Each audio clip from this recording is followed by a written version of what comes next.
Hi అండి. మధ్యాహ్నం time మా బాబు సలపునుకులు చెయ్యమ్మా అన్నాడు. నాకు ఇంట్లో బియ్యం పిండి ఉంది.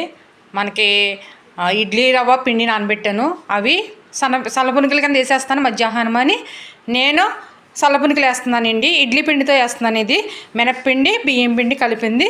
మార్నింగ్ అట్టు కోసం కలిపింది. ఇలా పునుగులు కూడా వేస్తున్నాను. మధ్యాహ్నం వేసుకోవచ్చు. ఇలాగా పిల్లల స్నాక్స్ ఏంటి కావాలమ్మా అన్నప్పుడు వేసేసాను నేను.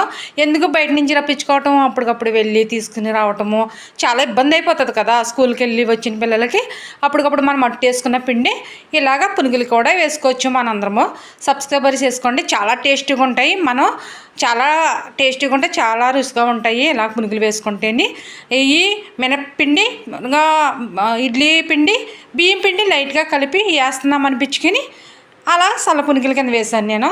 చాలా టేస్టీగా ఉంటుంది. చట్నీతోటి బొంబాయి చట్నీ, మనకి పల్లీల చట్నీ